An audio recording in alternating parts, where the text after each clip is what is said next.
Bienvenue dans cette nouvelle exploration issue des sources qu'on nous a confiées.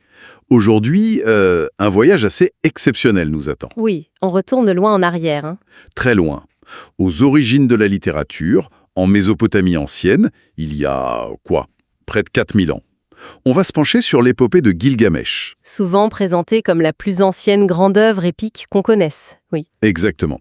Alors, nos sources, ce sont des extraits d'une analyse assez détaillée, très informative, et bien centrée sur le récit lui-même. Voilà. Et notre objectif, qu'est-ce que c'est ? C'est de décrypter ensemble cette histoire millénaire, d'en extraire l'essence, les leçons, sur des thèmes qui nous parle toujours, en fait. c'est ça, l'amitié, la mort, le pouvoir, la quête de sens. Et au cœur de tout ça, un personnage. Plus grand que nature. Ah oui, Gilgamesh, roi légendaire d'Uruk, surpuissant, 2 tiers dieu, 1 tiers homme quand même. Oui, ça pose le personnage, hein. Voilà, mais arrogant au début, et son destin va basculer grâce à une rencontre assez extraordinaire. Bon, alors, commençons par le commencement. C'était qui ce Gilgamesh au tout début ? D'après les textes, c'est pas juste un roi lambda, c'est le roi d'Uruk, une cité qu'il a fortifiée, avec des murailles impressionnantes d'ailleurs. Oui, un bâtisseur. Un bâtisseur, mais sa force est décrite comme phénoménale, liée à sa nature semi-divine évidemment. Mhm. Mais cette puissance, on dirait bien que ça lui monte un peu à la tête. Ah oui, clairement. Les sources insistent sur son arrogance, une sorte de tyrannie même. Il abuse de son pouvoir, on parle du droit de cuissage par exemple. Oui, c'est mentionné, donc pas très populaire auprès de tous, malgré sa stature. Le respecte pour sa force, peut-être, mais souffre de ses excès. C'est tendu, Ça pouvait pas durer comme ça. Absolument. Et c'est cette tension, cette plainte du peuple d'Uruk qui, d'après l'épopée, finit par arriver aux oreilles des dieux. Ah, l'intervention divine classique. Exactement. Il décide qu'il faut un contrepoids à Gilgamesh. Quelqu'un pour le calmer, pour canaliser cette énergie un peu débordante. Et destructrice même. Et c'est là qu'il crée Enkidu. L'analyse des sources souligne bien sa nature particulière. C'est pas juste un sauvage. Non.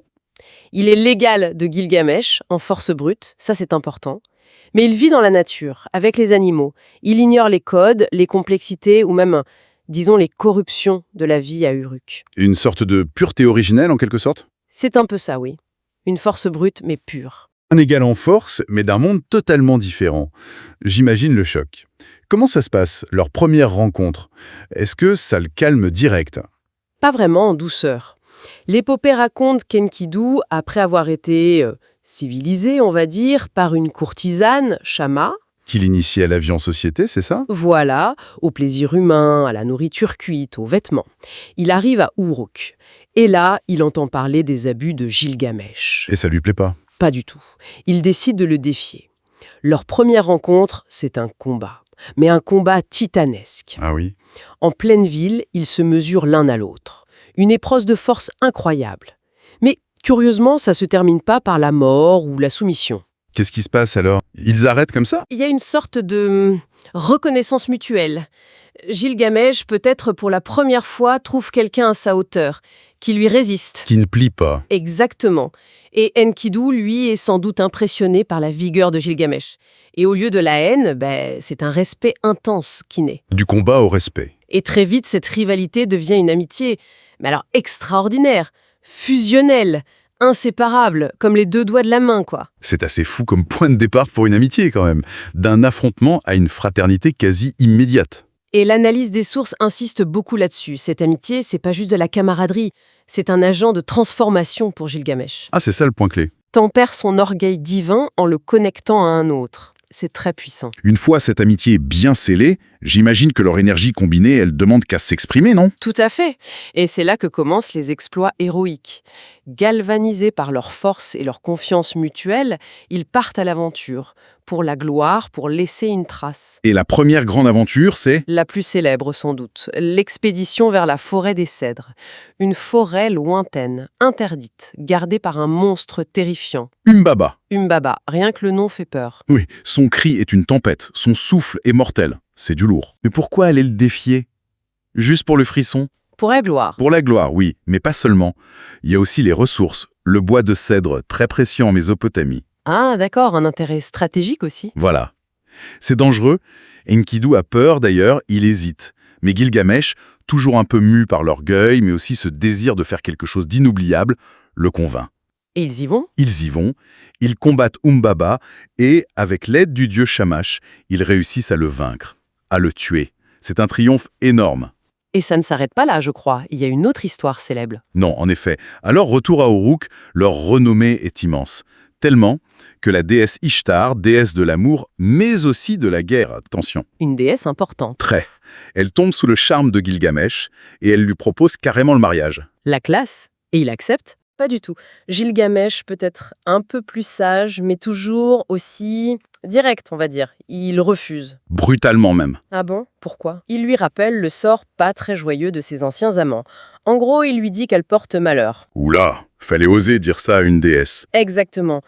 Ishtar est furieuse, humiliée, elle va voir son père, le dieu Anu, et exige vengeance. Elle veut qu'il lâche le taureau céleste sur Uruk pour punir Gilgamesh. Encore un monstre divin. Oui, et là encore, Gilgamesh et Enkidu font équipe, et ils réussissent à tuer le taureau céleste. Incroyable! Ils semblent invincibles! Victoire sur Umbaba, victoire sur le taureau céleste, on a l'impression que rien ne peut les arrêter. Mais bon, dans ces mythes, l'hubris, la démesure, même héroïque, ça finit souvent mal, non? Ça attire les ennuis avec les dieux? C'est exactement ça. Les dieux ne sont pas contents du tout. Ils se réunissent. La mort d'Umbaba, leur gardien, et la mort du taureau céleste, ça fait beaucoup. Ils trouvent qu'ils sont allés trop loin. Voilà. Ils estiment que les deux héros ont dépassé les bornes. Une décision est prise. L'un des deux doit mourir pour payer leurs actions. Et C'est Enkidu qui est choisi. Et ce n'est pas une mort rapide au combat, non. C'est une maladie qui le frappe, lentement. la maladie et la mort d'Enkidu. Ça doit être un choc terrible pour Gilgamesh. La fin de l'invincibilité. C'est le point de bascule. Le cœur de l'épopée, vraiment. L'analyse des sources insiste sur la description poignante de l'agonie d'Enkidu et le désespoir absolu de Gilgamesh. Il reste à ses côtés. Jour et nuit, il est impuissant, il refuse d'y croire. Quand Enkidu meurt enfin, Gilgamesh est anéanti. C'est pas juste la perte de l'ami, c'est la confrontation brutale, physique, avec la mort elle-même. Comment ça se manifeste, cette confrontation? Juste par la douleur? La douleur est immense, bien sûr. Il pleure pendant des jours. Mais c'est surtout une prise de conscience existentielle, terrifiante. Il touche le corps de son ami, froid, qui ne réagit plus. Et là, il réalise. Il réalise. L'épopée met dans sa bouche des mots déchirants, du genre « Mon ami que j'aimais tant, Enkidu, est devenu comme de l'argile. Et moi, est-ce que je ne vais pas connaître le même sort ? Est-ce que je ne vais pas m'allonger pour ne plus jamais me relever ?» C'est terrible. La prise de conscience de sa propre mortalité. Exactement. Malgré ces deux tiers divins, il comprend que sa part humaine, ce tiers humain, le condamne. Il est mortel, lui aussi. Et c'est ça qui déclenche tout le reste.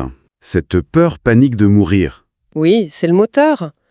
La peur panique de finir comme Enkidu, de devenir poussière, le pousse dans une quête éperdue, presque folle, la quête de l'immortalité. Il abandonne tout. Tout. Son trône, ses habits de roi. Il part errer dans la steppe, en peau de bête, pleurant son ami, et cherchant désespérément un moyen d'échapper à la mort. Son obsession, trouver Utnapishtim. Utnapishtim. Le seul homme qui soit devenu immortel, c'est ça. Le fameux survivant du déluge. C'est ça.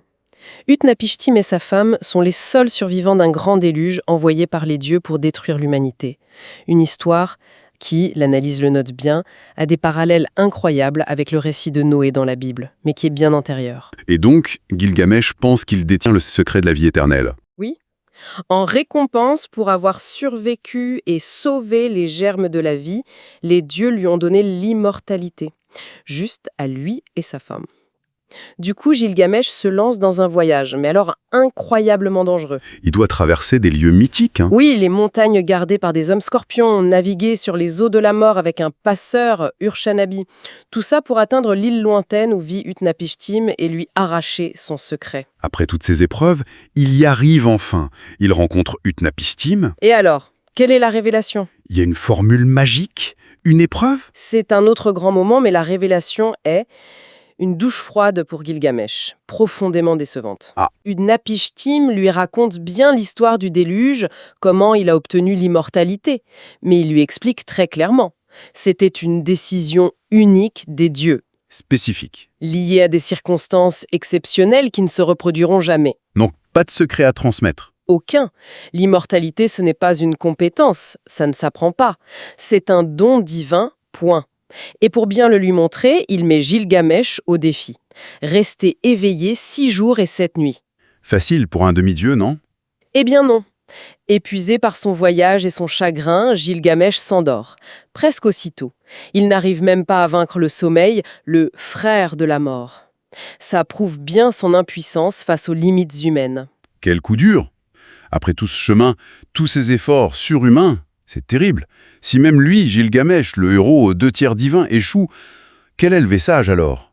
Que nous dit l'épopée à travers cet échec monumental? C'est justement là, dans cet échec, que l'épopée, d'après l'analyse de nos sources, livre ses leçons les plus profondes. La première, la plus évidente, c'est « il faut accepter notre condition de mortel ». Accepter la finitude. Voilà. L'analyse insiste, n'est pas tant la mort qui est tragique, mais peut-être la résistance désespérée de Gilgamesh au début. La sagesse, ce n'est pas de fuir la mort, mais de reconnaître qu'elle fait partie de la vie humaine. C'est le grand égalisateur, comme on dit. D'accord. Accepter nos limites. Mais tout ça a été déclenché par la perte d'Enkidu.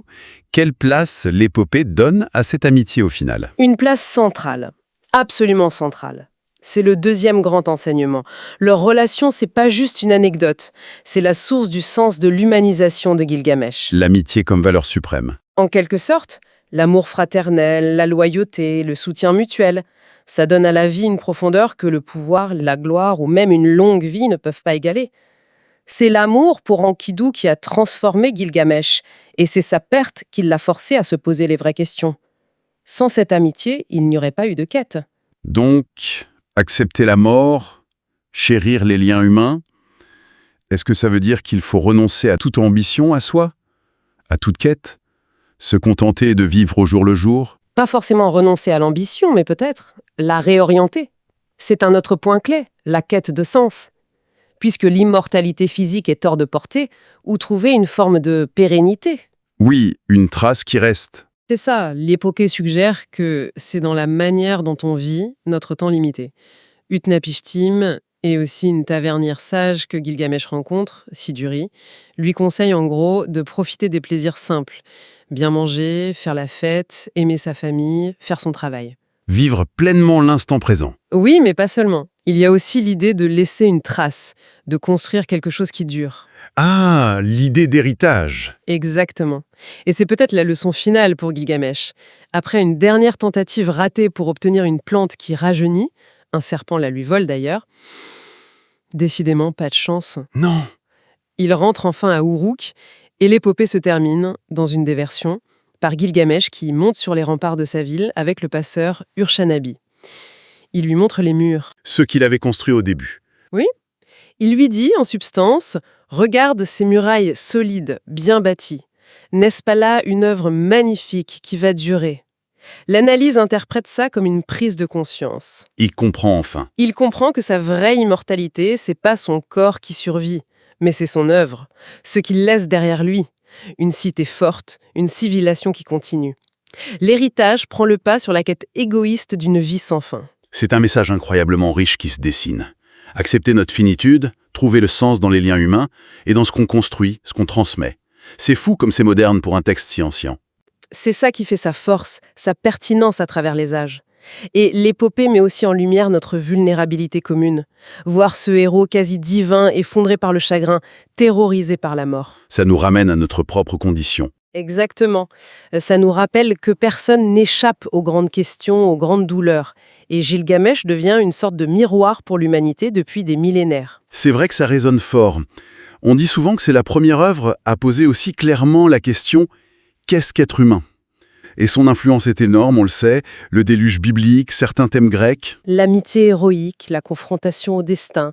Oui, l'influence est indéniable jusqu'à aujourd'hui. Ça continue d'inspirer, de faire réfléchir. Alors, si on devait synthétiser l'essentiel, le cœur du message de Gilgamesh, qu'est-ce qu'on retiendrait? En résumé, l'épopée de Gilgamesh, à travers ce qu'on a vu dans nos sources, nous dit plusieurs choses fortes. D'abord, notre temps est limité, et c'est ça qui rend la vie précieuse. Ensuite, l'amitié, l'amour, ce sont des forces incroyables qui nous transforment et donnent du sens. Mhm. Et enfin, face à la mort inévitable, la vraie réponse, c'est pas la peur, panique ou le déni.